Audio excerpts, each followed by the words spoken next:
সবাইকে নমস্কার। যতনা খুলুমখা ত্রিপুরা জার্নালিস্ট অ্যাসোসিয়েশন দ্বারা রাজ্যভিত্তিক যে সম্মেলন, এই সম্মেলনে উপস্থিত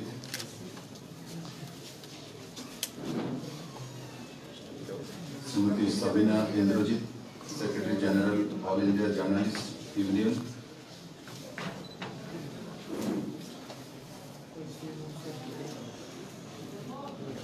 Shri Geetartha Pathak, president Indian journalist union, Shri C.K. Nair, member press council of India,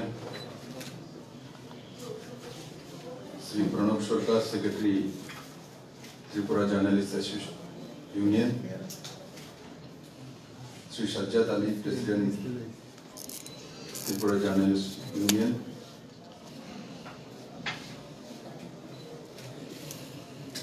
আর এখানে উপস্থিত সমস্ত সিনিয়র সাংবাদিকগণ, বিভিন্ন প্রান্ত থেকে আসা আমার মিডিয়ার বন্ধুরা, আর এই প্রেস ক্লাবে যারা কর্মরত রয়েছেন আমার ভাইয়েরা বোনেরা,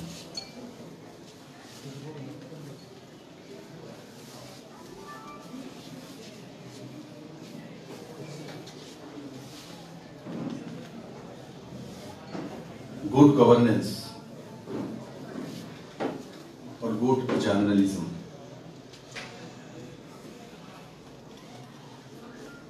দুইটার সঙ্গে সম্পর্ক রয়েছে।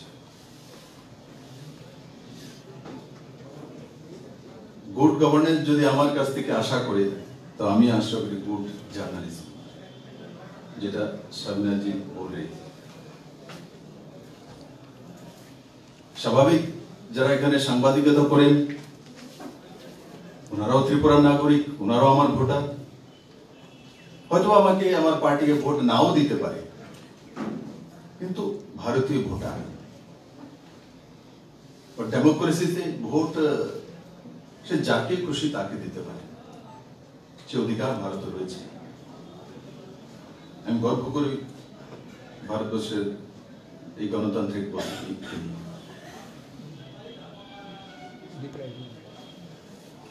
কিন্তু তার সঙ্গে সঙ্গে যারা গভর্নমেন্ট চালান তাদেরও খেয়াল রাখা উচিত যে সত্তা জনতার মাধ্যমে এসে, পার্টি একটা প্ল্যাটফর্ম,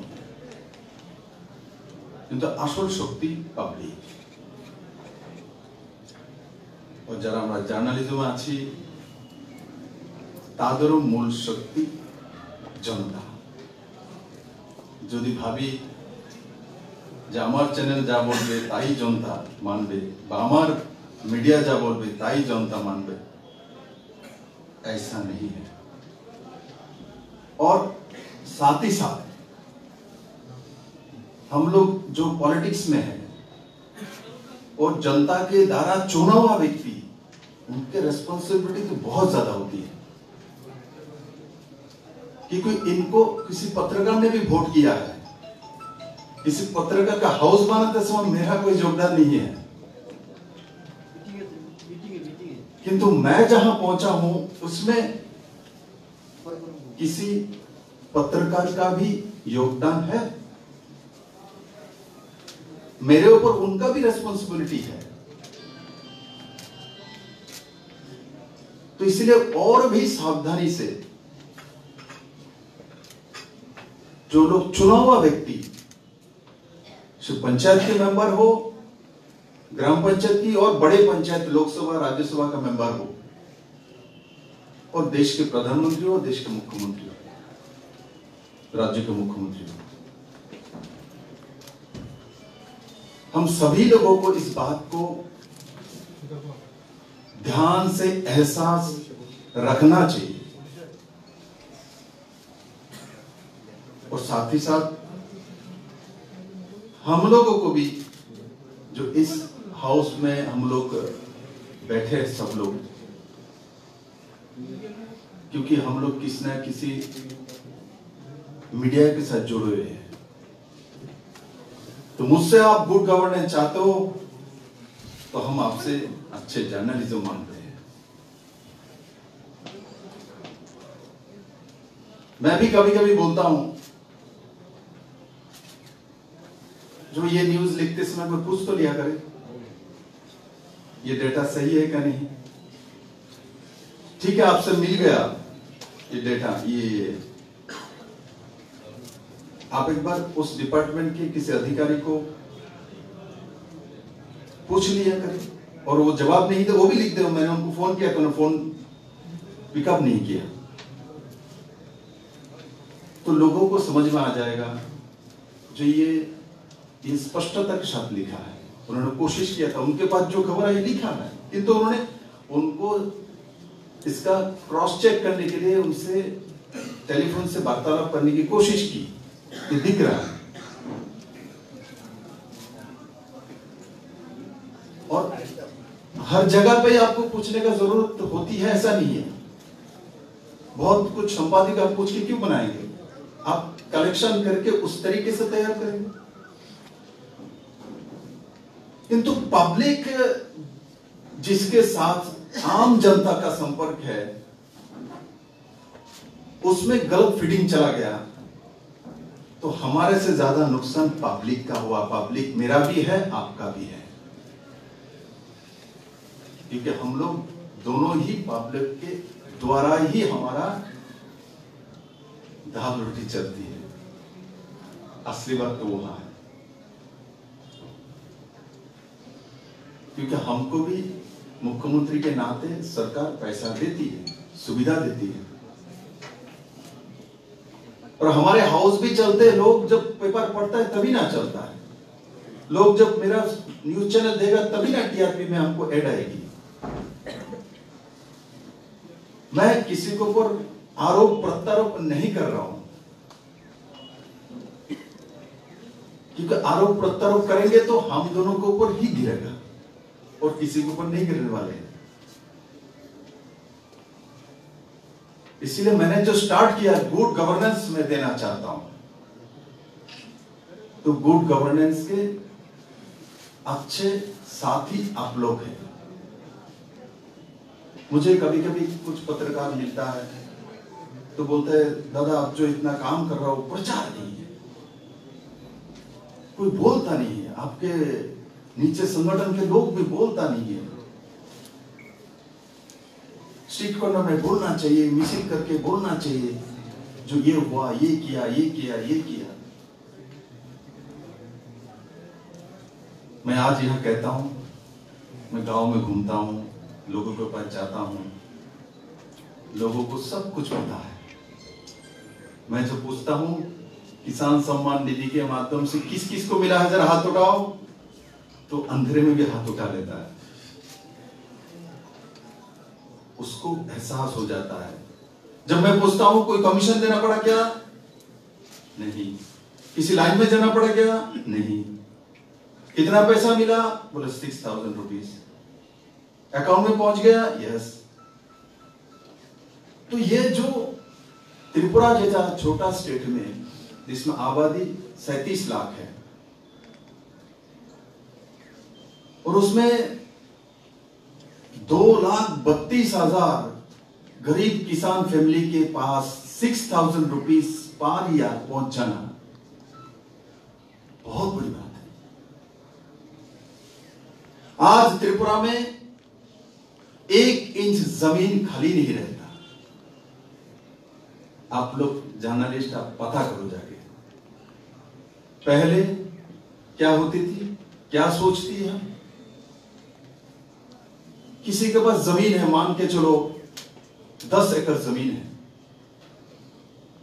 अगरतला शहर में वो बिजनेस कर रहा है, एस्टेब्लिश्ड हो गया, वो जमीन देखने के लिए भी नहीं जाता, बरगादारों को दे देता है और उसके साथ इतना ही संपर्क रखता है तो साल में मेरे घर के जो चावल खाते हैं उसका व्यवस्था तुम कर देना, हमारा खाने का चावल आ जाए, भात घर की भात खाऊंगा, माने घरेर भात खाऊं। এটা অর্থবান ব্যক্তির পরিচয় যে আমরা ঘরের ভাত খাই, গ্রাম শহর।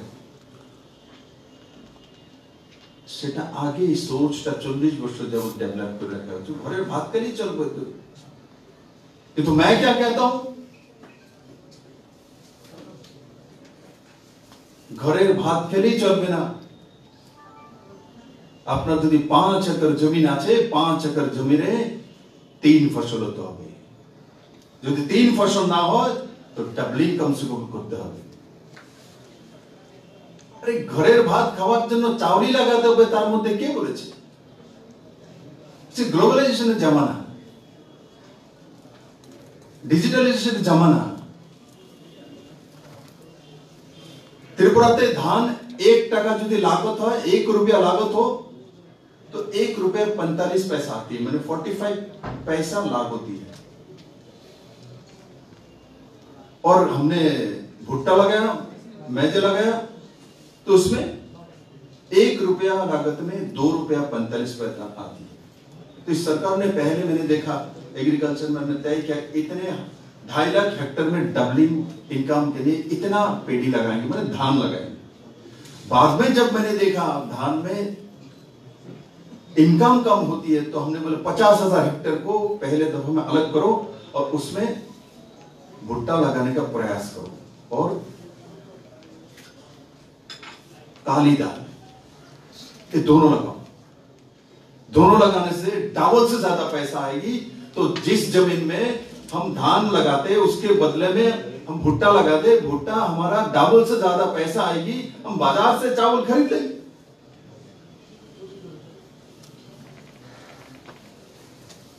बाजार से खरीद लेंगे। तो এই যে পরিবর্তন, এই যে চেঞ্জ, এই যে মানসিকতা, বেশি রোজগার। और भारत कृषि प्रधान देश,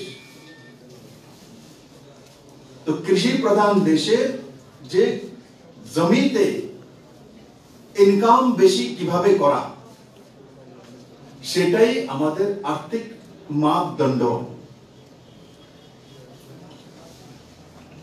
और সেই দিশাতে সরকার কাজ করছে।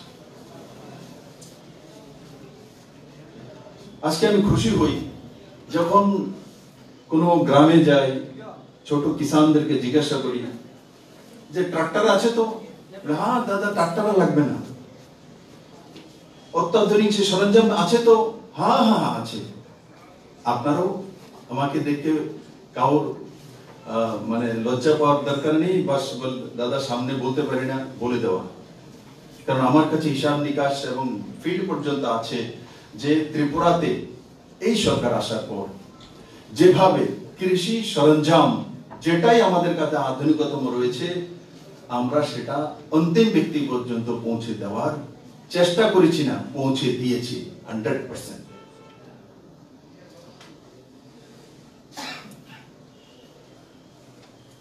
और त्रिपुराते যে সেলফ হেল্প গ্রুপগুলো আছে যেগুলো এগ্রিকালচারের সঙ্গে যুক্ত,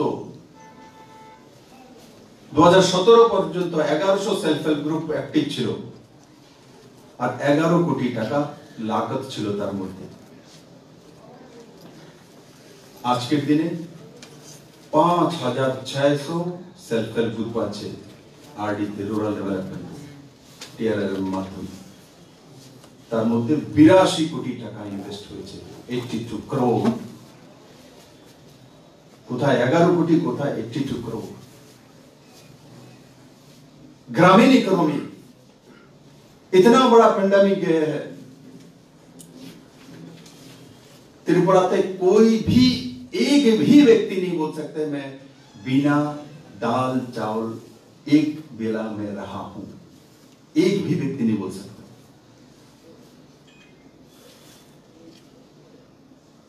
हमारे में भी ऑपोजिशन होता है, बोलने के लिए विप्लव ने कुछ नहीं किया, ये नहीं किया, उसे बोलेगा, बोला है खाद्य नहीं वस्त्र नहीं सब शेष। मैंने तो देखा सामने मेरे तो पत्रकार सबका वस्त्र अच्छा हो गया। सब कोट पैंट पहन के आया, चलो हम भी पहनते। मुझे मेरा भाग्य इतना अच्छा, मेरे को पत्रकार लोग कोट पहन देता है, कपड़ा देता है, ये भी किसी का दिया हुआ है। तो इसलिए ये जो 10 महीने का जो कोरोना का, अभी तो हम इससे निकल रहे हैं। त्रिपुरा में बड़े पहाड़ी एरिया है,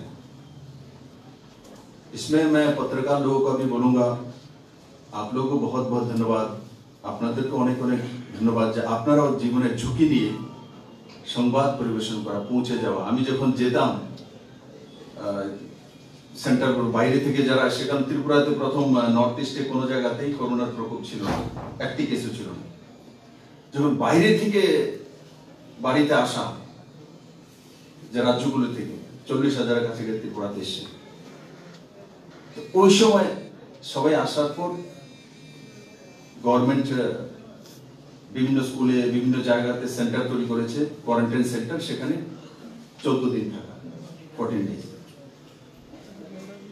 তো সেই জায়গায় যখন আমরা যেতাম, আমি যেতাম, তো আমার পত্রিকার বন্ধুরা আমার সাথে পৌঁছে যেত। আমি তাদের মাঝে মাঝে বলতাম, ना थोड़ा दूर हटो ना, सब इकट्ठे होके क्यों रहे? वो हंसता है, सामने सब जानता है। मेरे को बोलता है, दादा आप थोड़ा सा दूर रहिए, मुझे सामने से बोल रहा है, दादा आप दूर रहिए। कोई कोई जो फोन भी करता था, और खुद सामने से जब मेरा बाइक लेने के लिए आता है, वो कुछ करने सब इकट्ठा होके, कैमरा ऐसा करते करते एक दूसरे को गिर रहा है।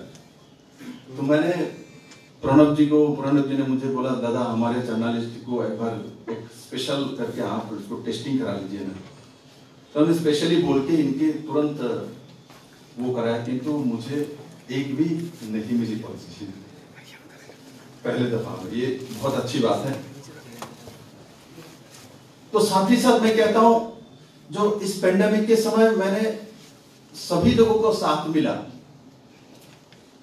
माननीय प्रधानमंत्री जी जब जनता कर्फ्यू के लिए अपील की, तो त्रिपुरा के लोगों ने इसको निभाया, पूरे देश भर के लोगों ने निभाया। और उसके बाद मैंने भी एक अपील किया था, जो सरकार तो सहयोग करेगा, जो जो चावल हो, दाल हो आपके घर में पहुंचाएगा, किंतु आपके घर के आसपास कौन भूखे है, किसके घर में चावल नहीं है, आप सबसे पहले जानते हैं। तो जिसके पास भी थोड़ा बहुत ज्यादा है, वो अपने घर के पास वाला को दे दीजिए। और त्रिपुरा के लोगों ने ये काम किया है, बड़े मात्रा में किया है, और उत्सव की महल में किया है। तो एनजीओ हो, विभिन्न राजनीतिक दल के लोग हो, मैं इसलिए सबको धन्यवाद दूंगा। पत्रकार लोग, मैंने देखा बहुत मीडिया हाउस के लोग उतरे हैं, सबको दान दे रहा है, चावल दे रहा है, खाना दे रहा है, ये सब किया है त्रिपुरा में। अकेला मैंने निकाल के लाया ऐसा नहीं है, मैं डायनेमिक नहीं हूं, त्रिपुरा के लोग डायनेमिक है। इस मिट्टी में मेरा भी जन्म हुआ, तो मेरे को भी पदवी लगता है जाके, किंतु त्रिपुरा के लोग डायनेमिक है। ये मैं नहीं कहता हूं, देश के प्रधानमंत्री नरेंद्र भाई मोदी ने 2019 में उदयपुर में आया था, उस रैली में उन्होंने कहा, आइए पूरे भारतवासी आके देख के जाइए इन लोगों से, ये दूरदर्शी है, कुछ करने वाले लोग हैं, मेहनती लोग हैं, सीखे त्रिपुरा के लोगों से। और पहले हम लोग को सीख मिलता, अरे हम लोग तो कुछ नहीं जानते, छोटे स्टेट के हैं, हमसे क्या होगा, हम तो परनिर्भरशील है, हम तो खड़ा हो ही नहीं सकते। जब मोदी के मुंह से पूरे त्रिपुरा के लोग सुना, जो हम लोग सबसे अच्छे काम करने वाले हैं, हम दूरदर्शी है, हम कुछ करने वाले लोग हैं, तब त्रिपुरा के लोगों के अंदर विश्वास पैदा हुआ कि हम कुछ कर सकते हैं। तो आज त्रिपुरा एक गति लेके चला है। मैंने जब त्रिपुरा में सत्ता लिया था, तो टैक्स रेवेन्यू कलेक्शन 9.6% था। आज पेंडेमिक होने के बाद भी त्रिपुरा में टैक्स रेवेन्यू कलेक्शन 28% है। और जीएसटी कलेक्शन में त्रिपुरा नंबर 1 है देश में। हमारा इकोनॉमी छोटा है, किंतु जीएसटी कलेक्शन में हम लोग नंबर 1 पे है, हम कहीं भी नहीं रोके। जो प्राइमरी सेक्टर है, 2017 में 6.4% था त्रिपुरा में। 32 महीने में 10 महीना तो कोरोना में निकल गया। त्रिपुरा में जो अभी जो प्राइमरी सेक्टर, एग्रीकल्चर सेक्टर में जो ग्रोथ है, वो 6.4 से उठ के 13.77 नॉर्थ ईस्ट में नंबर 1 है। ऐसा कि स्पीड में, जो ग्रोथ रेट स्पीड में देश में नंबर 1 है त्रिपुरा। त्रिपुरा कहीं हारने वाले नहीं है। हारते वो लोग जो संदेह रखते हैं मन में। लोग, इंसान कैसे हार सकता है? इंसान दुनिया का सर्वश्रेष्ठ जीव है, इंसान हार ही नहीं सकता। इसके मन में विदा हो, चिंतन हो, तब हारेगा। ऐसा काम ही नहीं लूंगा जो काम मैं हारने वाला हूं। तय कर लेना चाहिए काम मैं कर सकता हूं क्या नहीं कर सकता हूं, तो उसमें हाथ नहीं लगाना। लगाया तो जीतना तय है, जीत के दिखाएंगे। तो उस मानसिकता लेके कोई भी काम करे, चाहे दिनमुजूर काम करे और कोई एक मीडिया हाउस काम करे और कोई मुख्यमंत्री काम करे, इसमें कोई तफावत नहीं। और कोई मां काम करे,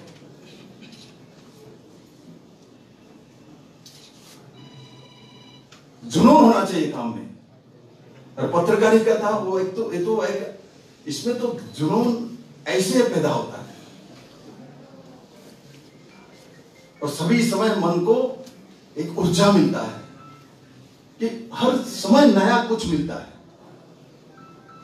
ये कोई क्लरिकल ऑफिस में मैं जाऊंगा, जाके डेली वही फाइल में सिग्नेचर में वही करूंगा। पत्रकार को पता नहीं आप क्या होने वाला है, आप किससे मुकाबला करना पड़ेगा, काल में क्या लिखूंगा तय नहीं होता। अब जो तय करके लिखता है उससे मैंने बोल दिया ऐसा नहीं करना चाहिए। तय करके संपादकीय को लिखा जाता है, संवाद नहीं लिख सकते कि संवाद आपके हाथ में नहीं है। संवाद तो सोसाइटी के अंदर रहता है, वहां क्या हो रहा है आपको कैसे पता है? आपको पता है वो जर्नलिज्म नहीं है।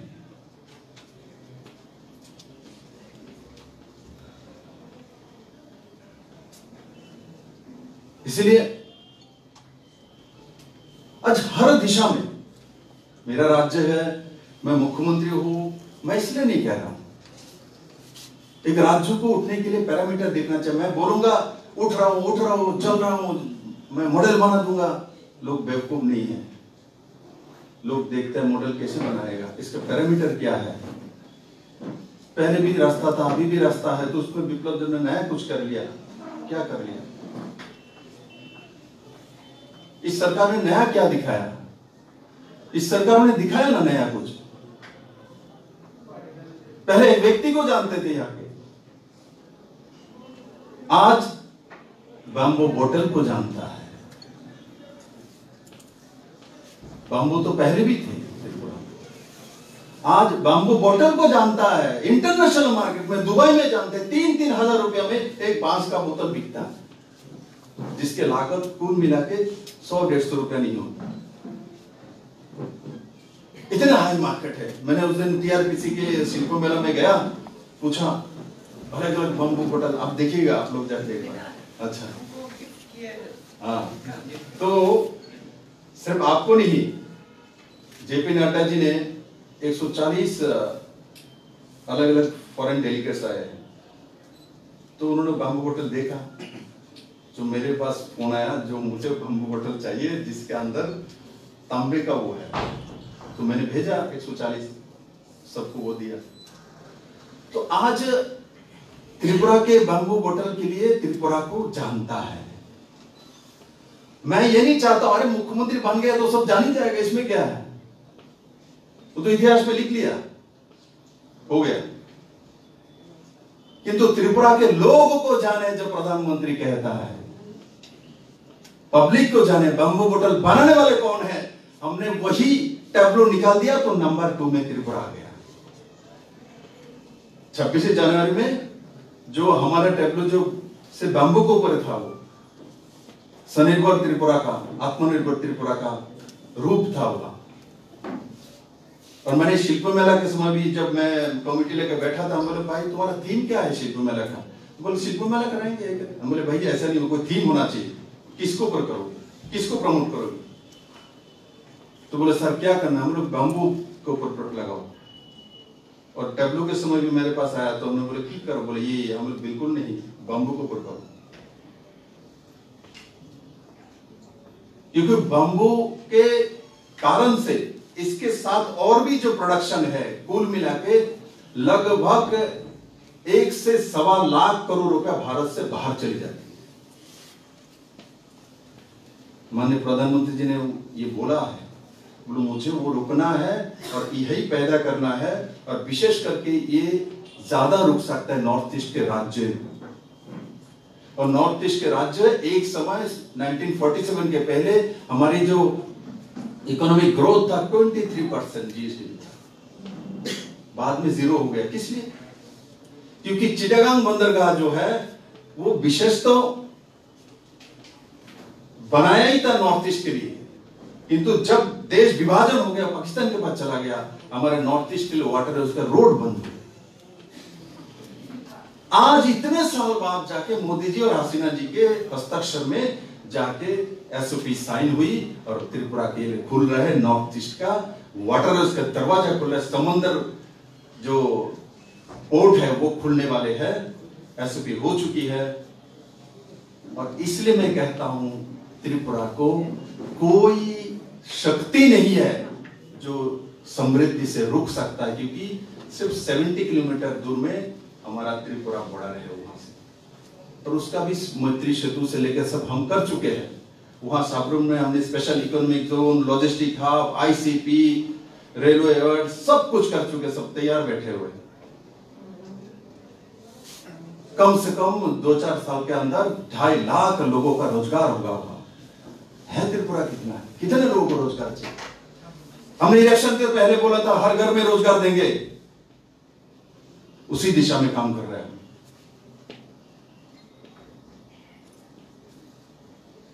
तो राज्यों को उठाए, जब इंडस्ट्री में डेवलप होगा, लॉजिस्टिक हब होगा, तो पत्रकार को भी लाभ होगा, इनका हाउस भी डेवलप होगा, इनको एड ज्यादा मिलेगी, इनकी भी रोजगार ज्यादा बढ़ेगी।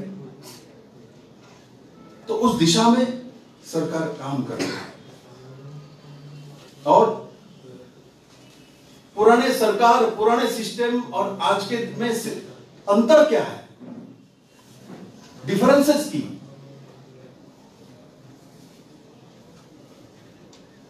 डिफरेंस तो है, ईज ऑफ डूइंग बिजनेस, सरलीकरण करा, ऑनलाइन करा,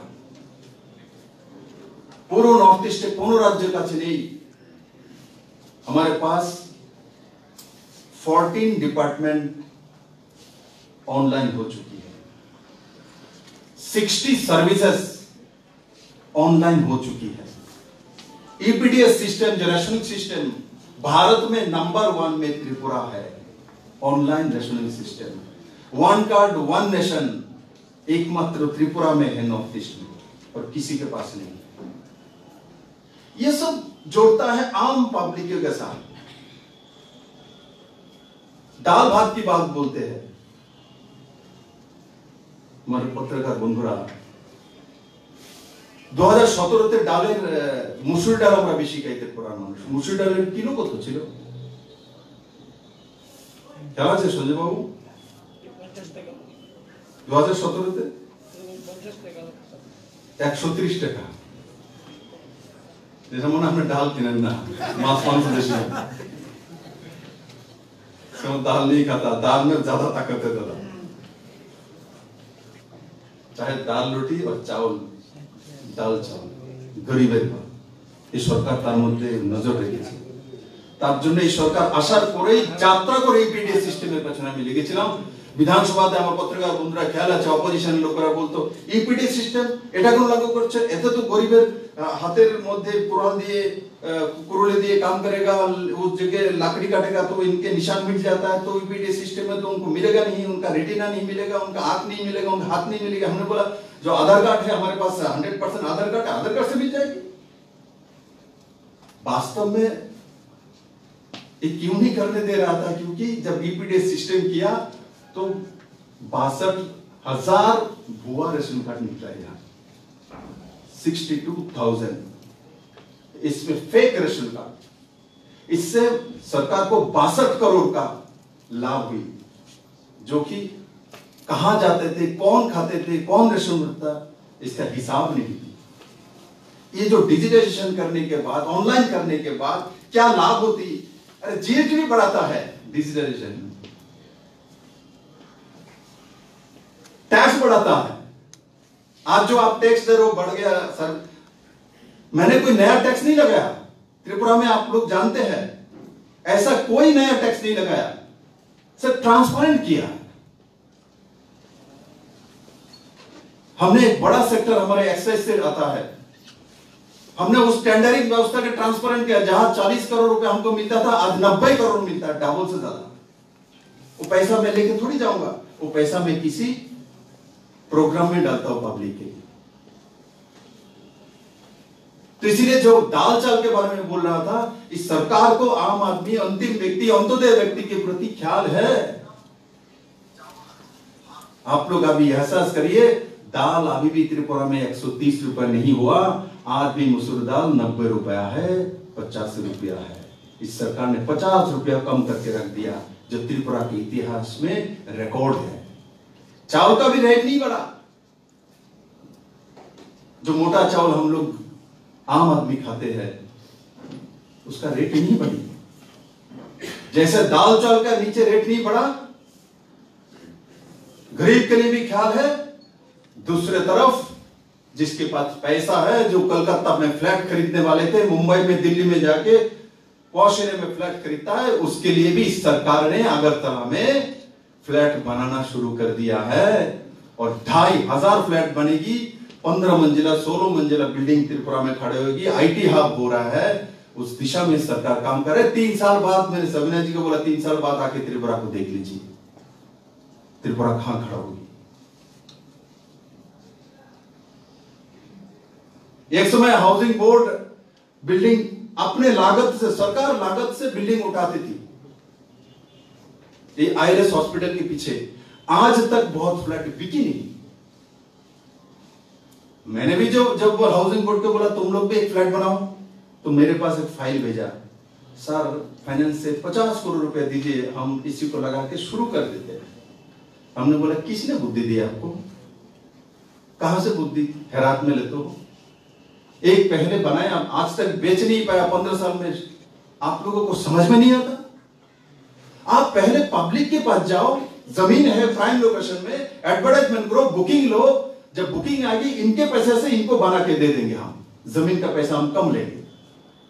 हमने वही टेक्निक अपनाया, एडवर्टाइजमेंट दिया, बुकिंग पब्लिक ने किया, अब पब्लिक के पैसे से बिल्डिंग खड़ा कर देंगे, एक भी फ्लैट खाली नहीं रहेगा।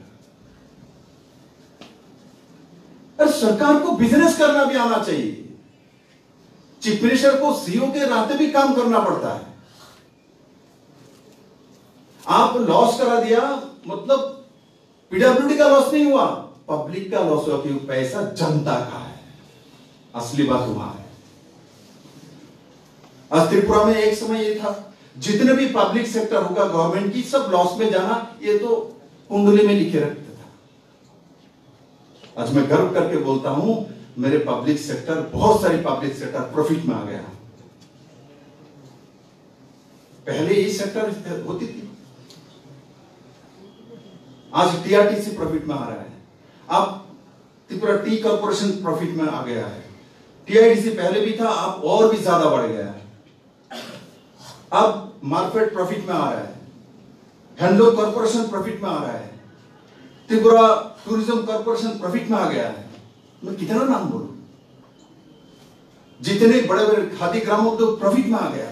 अब पहले एक कॉन्सेप्ट माना गया, सरकारी पीएसयू माने उसको घटा है और साल में उनको पैसा दे।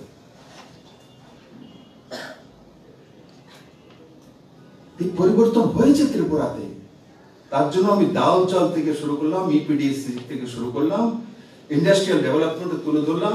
আর ব্যতিক্রম কি, আগে যে ব্যবস্থা ছিল সেখানে বলা হতো ত্রিপুরা ভূকম্প জোন, সেখানে হাই রাইজ বিল্ডিং হবে না, 5 তলার উপরে বিল্ডিং পারমিশন নেই। সঞ্জয় বাবুর বারবার ধরি কে লিখে, সঞ্জয় বাবু 5 তলার উপরে চাইছিলেন নি পারমিশন? চাইছেন না?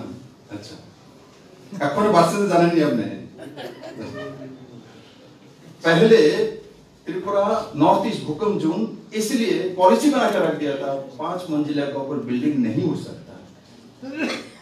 किसी ने बोला जहां डेली भूकंप पड़ता वहां 15 मंजिला उठ जाता है, यह क्यों नहीं उठेगी? अरे त्रिपुरा के पास जमीन कम है, और जो भी जमीन है इनमें से 70% पहाड़ी एरिया जंगल है, हम ऑक्सीजन देने वाले लोग हैं। तो हमारे पास 30% लैंड को हम क्या करेंगे, ऊपर नहीं उठेंगे तो कैसे फैला देंगे? तो अगरतला का जमीन का रेट दिल्ली का बराबर है, उसका कारण वही है।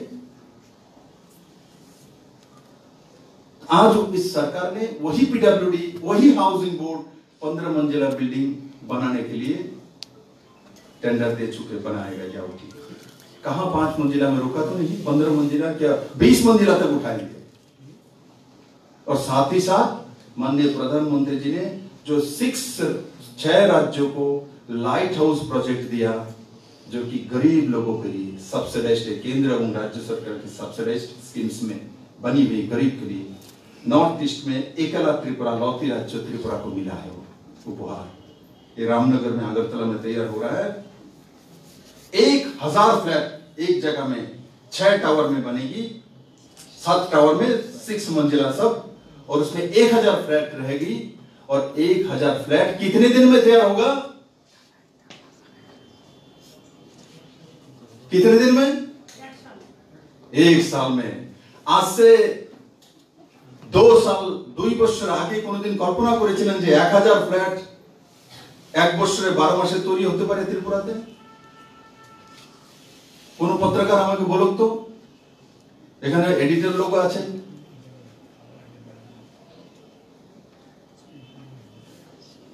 দত্ত ভূমিপতি বলুন তো, আপনি বসলে আমি দেখি এগুলো মন কল্পনা ছিল? काउर कल्पना, हमारे विप्लव जुगर कल्पना छिलो ना जे त्रिपुरा में 12 महीने में 1000 फ्लैट 7 मंजिला तैयार होगा। और वो टेक्नोलॉजी न्यूजीलैंड हाई भूकंप रोधक टेक्नोलॉजी में 12 महीने में। अरे यह तो आंगनबाड़ी का घर तैयार करने में 5 साल लगा देते थे पुराने सरकार में। आंगनबाड़ी का घर, भाई मैं सरकार चलाता हूं, मेरे पास डेटा है, मैं दिखा दूंगा। आप लोग आइए मेरे पास, आंगनबाड़ी घर कितने दिन में, वर्क ऑर्डर कब दिया, कंप्लीटेशन कब हुई। आज वही त्रिपुरा बोलता है 12 महीने में 1000 फ्लैट तैयार कर देंगे। ये मॉडल त्रिपुरा का उदाहरण नहीं है, ये नया कुछ है, इसका सोच भी नहीं थे लोगों के पास। बैम्बू शॉर्ट से बिस्किट तैयार करना नया सोचे था नहीं। ये तो बोलते थे ये ट्राइबल का खाना, ये सब कौन खाता है, भास टू खास बास। आज इम्यूनिटी पावर बैम्बू शूट में बहुत ज्यादा है। इसमें बैम्बू शूट में आपके कोलेस्ट्रॉल कम करता है, आपके जो शुगर है उसको कम कर देता है, आपको बीपी कम कर देता है। जाइए जाके इंटरनेट पे देख लीजिए, जानकारी है आपको। उसी से हम लोगों ने मिक्स करके बिस्किट बना दिया, और उस बिस्किट कहां पहुंचा दिया? प्रधानमंत्री के हाथ में, भाई साहब खाइए। गृह मंत्री के हाथ में पहुंचा दिया, राष्ट्रपति के हाथ में पहुंचा दिया, बैम्बू बोतल में पैकिंग कर। तो आज उसके लिए जब मैंने सुप्रीम कोर्ट के चीफ जस्टिस को, बोबड़े साहब को दिया था, तो इसको तुरंत खाया, बोले इम्यूनिटी बढ़ेगा ना, हम बोले हाँ बढ़ेगा, खाया। इस बार जब हम त्रिपुरा में आए, मेरे त्रिपुरेश्वर मंदिर में दर्शन करने के लिए, तो बोल रहा था, और भी जस्टिस थे, बोले मुख्यमंत्री नौजवान ने, इसने जो डायनेमिक आपने बोला वो भी वो शब्द बोला, बोले इन्होंने मुझे ये बिस्किट खिलाया, ये लौता आदमी है, बिस्किट बना लिया। क्यों? अब बताइए, मैं क्यों जाके राष्ट्रपति को देता हूं, क्यों प्रधानमंत्री को देता हूं, क्यों गृह मंत्री को देता हूं, क्यों चीफ जस्टिस को देता हूं? क्या कारण? ये लोग हमारे एम्बेसडर हैं, ब्रांड एम्बेसडर है। हम पैसा खर्चा करके एम्बेसडर नहीं बुलाएंगे, खुद राष्ट्रपति एम्बेसडर। राष्ट्रपति जब खाके हम बोल रहा है किसी के सामने, 10 व्यक्ति के सामने बोलेगा। उस दिन जब देखा मैंने, चीफ जस्टिस सुप्रीम कोर्ट आए थे, सबके सामने बोल रहा था, वही हो गया मेरा काम। आज ये सब पहले सोच नहीं थी। बैम्बू बोतल, बैम्बू शूट से बिस्किट्स, बैम्बू बोतल में हनी पैक करके देना, क्वीन पाइनएप्पल, ये पहले भी था यहाँ पाइनएप्पल। आज क्वीन पाइनएप्पल दुनिया में जा रहा है। आज कुछ ही दिन बाद ऑर्गेनिक सर्टिफिकेट आ रहा है, उसके बाद जो 50 रुपए में बिकता है, 500 रुपए में बिकेगा एक पाइनएप्पल। पहले मैंने देखा पाइनएप्पल का खेती तोड़ के रबर लगा रहा था, अब देखता हूं रबर काट के पाइनएप्पल दोबारा लगा रहा है। परिवर्तन हो गया। 23,000 मीट्रिक, हम लोग मछली खाने वाले लोग हैं, 23,000 मीट्रिक टन फिश डेफिशिएंसी है त्रिपुरा में। सबसे ज्यादा फिश खाने वाला राज्य देश में त्रिपुरा है, बंगाल नहीं है, त्रिपुरा है। सबसे ज्यादा कंजम्पशन पर कैपिटा, और 23,000 मीट्रिक टन डेफिशिएंसी हमारे यहाँ। इस सरकार ने 32 महीने में, इनमें तो 10 महीने आप छोड़ दीजिए कोरोना का, 7,000 मीट्रिक टन फिश बढ़ा लिया, 7,000 मीट्रिक टन। बायोफ्लॉक के माध्यम से छोटे छोटे बायोफ्लॉक की कितना लगता है, इतना जगह में आप महीने में 10,000 रुपया कमा सकते हैं, जमीन का जरूरत नहीं। बायोफ्लॉक के माध्यम में लोग काम करना शुरू किया। कौन कर रहा है? बायोफ्लॉक के माध्यम में पहले त्रिपुरा में मछली का बिजनेस कौन करेगा? जो हमारे एससी संप्रदाय की एक कम्युनिटी वो करेगा, और उनको एक तरह से तिरस्कार किया जाता। वो तो ऐसा एक भूषण बोलते थे। आज काम सबका है, किसी एक संप्रदाय का नहीं है। उस दिशा में त्रिपुरा चल पड़ा है। जब मैं देखता हूं जो कोई रुद्रपाल है, एमबीए के वाला लड़का बायोफ्लॉक के माध्यम में फिशरी कर रहा है। जब मैं देखता हूं जो बी इंजीनियर है, वो भट्टाचार्य जी है, वो जो बायोफ्लॉक के माध्यम में फिशरी कर रहा है। ये न्यू त्रिपुरा, न्यू कंसेप्ट, नया सोच, नतून दिशा। এগুলো ত্রিপুরাতে ছিল না, নেবার কোনো জায়গাতে ছিল না, আকাশে না বাতাসে না চিন্তনের মধ্যে।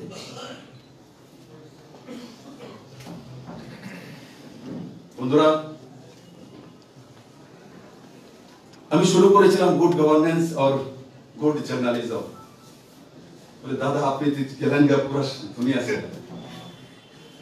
কারণ কি গুড গভর্নেন্স আর গুড জার্নালিজমের সঙ্গে তার সম্পর্ক রয়েছে। জার্নালিস্টকে ভালো মাথাটা যাতে ভালো থাকে, ভালো দুধের ব্যবস্থা করা, পিওর,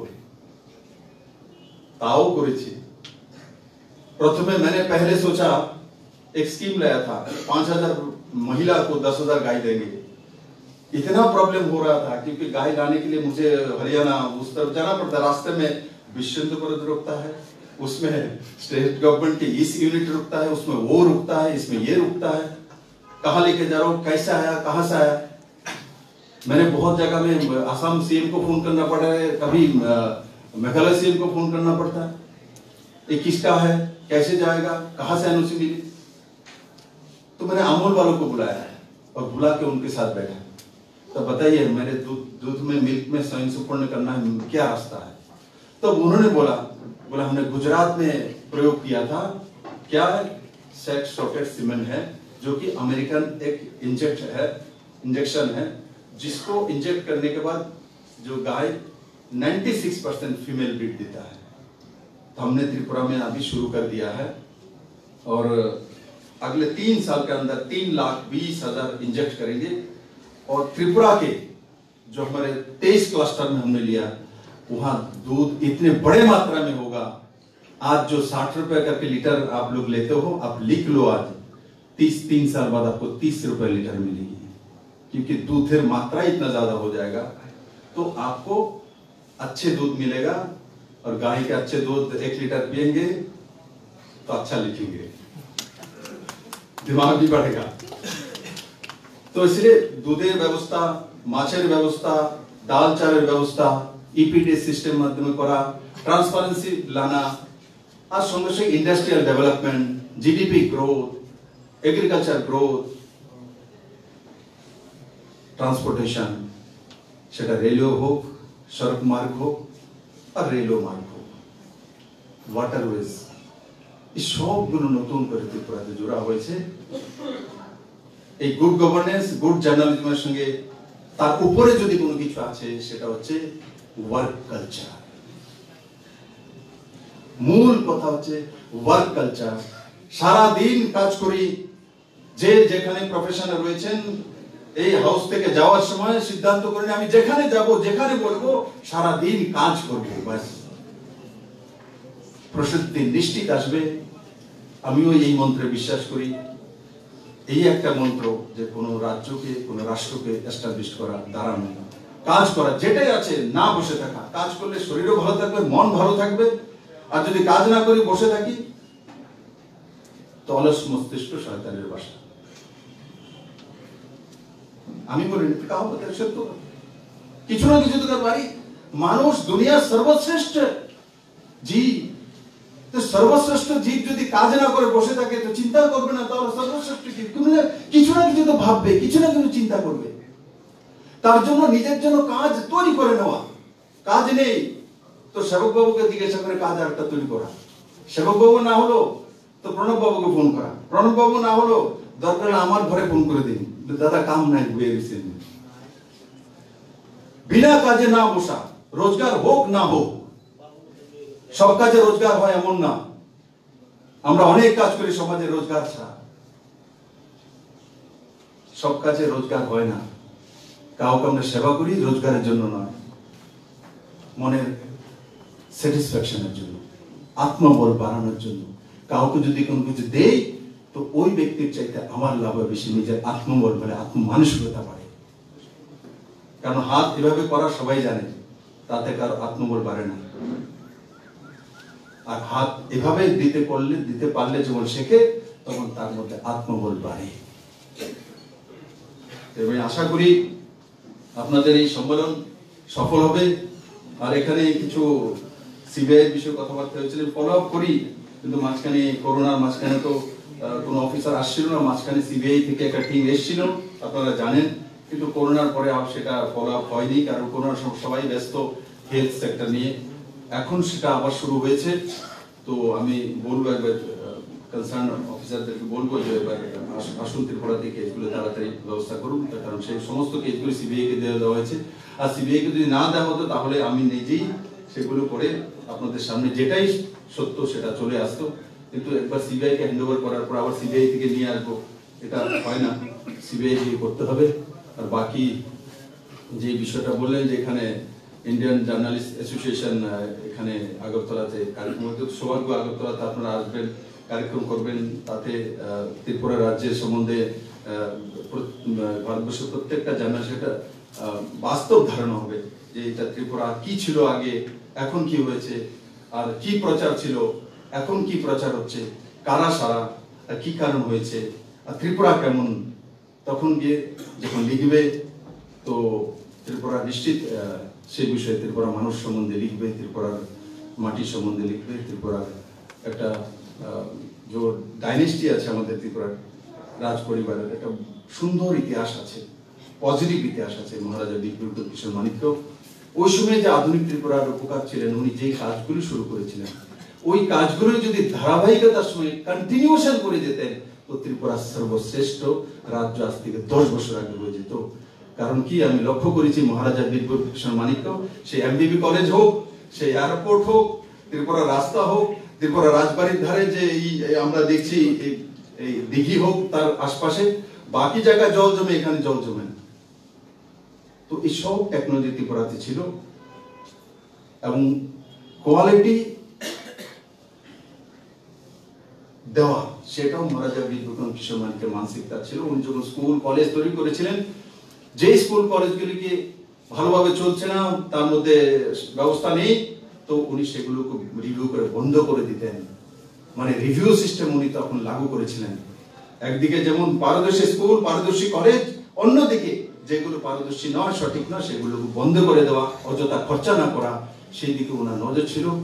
তো ত্রিপুরাতে প্রথম বিশ্বযুদ্ধের দ্বিতীয় বিশ্বযুদ্ধের পর প্রথম দেশলাইয়ের যে ফ্যাক্টরি, ছোট ইন্ডাস্ট্রি হোক, মহারাজা বিক্রম কিশোর মানিক্যই আগরতলাতে তৈরি করেছিলেন।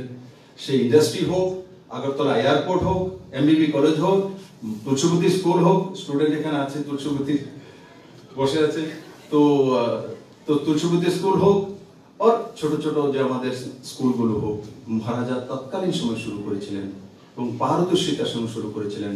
সে নির্মহলের টেকনোলজি হোক আর এই রাজপ্রাসাদের টেকনোলজি হোক, সেখানে বার্মিয়ান যে টিগ আর ইটালিয়ান পাথর মার্বেল দিয়ে এইটা তৈরি। তো তৎকালীন ইউরোপ থেকে সবচেয়ে ভালো কোনটা আছে সেটা এনে এই রাজপ্রাসাদ তৈরি করা হয়েছে। তো তাই আমাদের এক্সপোজার ছিল, কিন্তু মাঝখানে একটা লম্বা সময় আমরা পিছিয়ে গেছি। কিন্তু এখন আবার ত্রিপুরা সেই আধুনিক ত্রিপুরার দিকে যাচ্ছে, মডার্ন ত্রিপুরার দিকে যাচ্ছে, কিন্তু নিজের সংস্কৃতিকে নিয়ে, নিজের কালচারকে নিয়ে। কারণ কালচার ছাড়া আমরা বাঁচতে পারবো না, এটাই আমাদের মূল চালনা শক্তি, এটাই আমাদের মূল স্পিরিট। আমার আজকে একটা কার্যক্রম সকালে বলেছি যে একসময় বাংলা থেকে ড্রামা, যাত্রা, পালা সবকিছু শুরু হয়েছে, কিন্তু পরে সে বাংলা থেকে ট্রান্সফার হয়ে মুম্বাইতে চলে গেছে।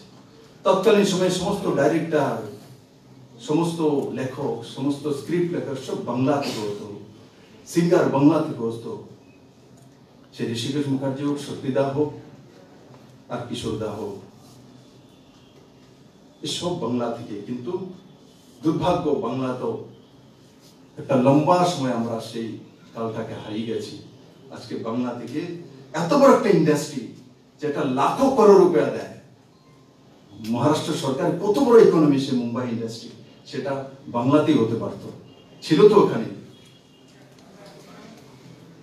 তো আমিও ত্রিপুরাতে একটা কালচারাল হাব করব। 15 ফাইন্যান্স কমিশন আমরা লিখে পাঠিয়েছি যে আমরা একটা কালচারাল হাব করব, সেখানে নর্থ ইস্টের সমস্ত কালচারের জন্য একটা হাব তৈরি হবে। আর তার সঙ্গে ললিত কলা একাডেমিকেও আমরা দিয়েছি এখানে, নজরুল একাডেমিতে সংস্থান। তো আশা করি কালচার যেটা আমাদের মূল স্পিরিট, সেটা আমরা বজায় রাখবো।